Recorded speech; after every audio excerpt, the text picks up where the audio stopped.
I watched Avatar 3. And no, I have not seen Avatar 1 and 2. I walk into the cinema completely raw, spiritually unprepared.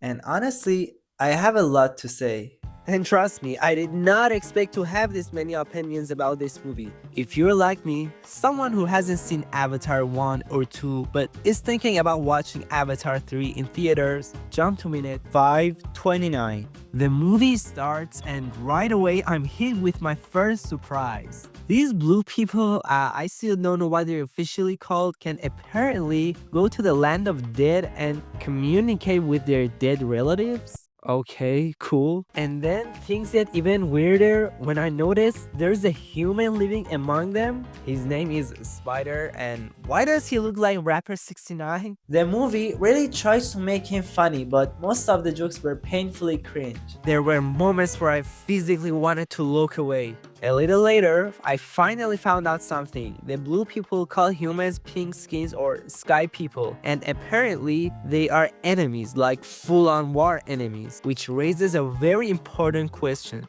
Why is the Spider just there and hanging out so freely? And let me tell you right now, I never got a clear answer to that by the end of the movie. The main character is a guy named Sully, and immediately you can tell he's different from the other blue people. For example, he uses human weapons, which is funny because the other blue people seem very anti-human technology.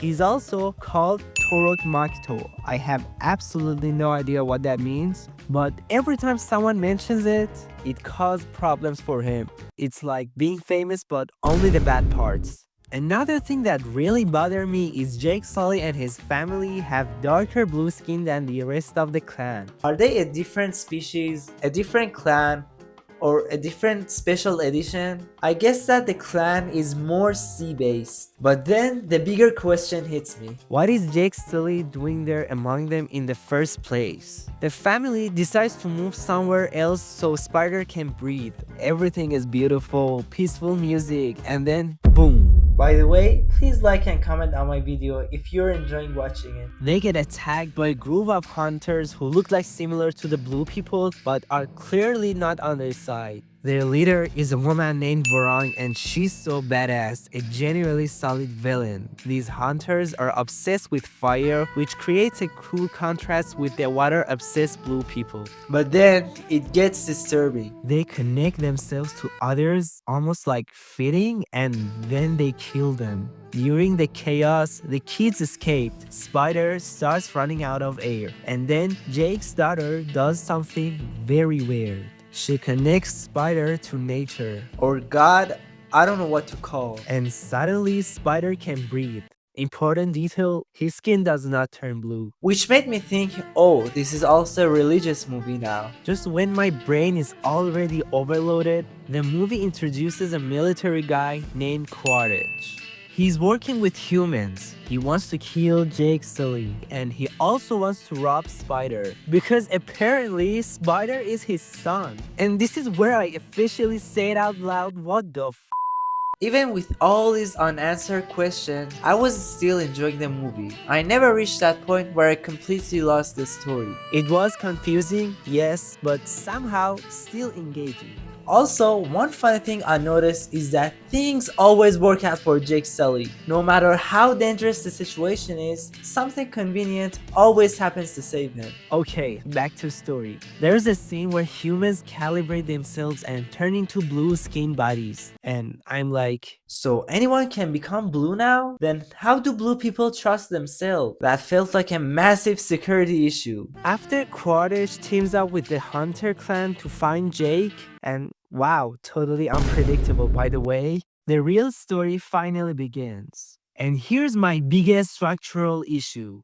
Why does this happen after like 1 hour and 20 minutes? All the stuff before this could have easily been half an hour. Once the main conflict kicks in, everything becomes easier to follow. But one thing I still cannot accept is how does Spider escape the cell so easily? This place has insane technology, security everywhere. And yet, he just walks out. No alarms, no security. Even stranger, Spider saves Jake Sully's life and Jake Sully tried to kill Spider, but then changes his mind? And Spider still loves him, hugs him, forgives him. That was a very strange emotional paradox. So yes, I had a lot of questions. But despite all of that, the movie kept me interested. I never felt completely lost, confused, yeah, bored, no. Watching Avatar 3 without seeing the first two movies is like joining a group chat mid-argument. You don't know the history, you don't know who's right, but somehow you're still invested. At this point, I explained the backstory of Avatar 1 and 2, just enough so people who skip them can enjoy Avatar 3 more. In Avatar 1, humans come to a planet called Pandora to extract resources. The natives are blue people called the Na'vi who are deeply connected to nature. To interact with them, humans create avatar bodies, so they calibrate to Na'vi people. Jake Sully, a human soldier, enters the Na'vi clan using an avatar, but slowly falls in love with their culture and with Neytiri. When the human military, led by Colonel Quaritch, decides to attack the Na'vi, Jake switches sides. Quaritch is killed, and Jake permanently transfers his consciousness into his Na'vi body. In Avatar 2, humans return to colonize Pandora because Earth is no longer fully livable. They recreate Quaritch as an avatar using his stored memories. Jake and Neytiri now have a big family. We also learn that Spider, a human boy raised among the Na'vi, is actually Quaritch's biological son stuck between both worlds. To protect his family, Jake hides with a sea-based clan. And in the final battle, Jake's son dies. Quaritch survives, and Spider secretly saves him. And that's the road that leads directly into Avatar 3. Let me know your thought about this experience. Thanks for watching.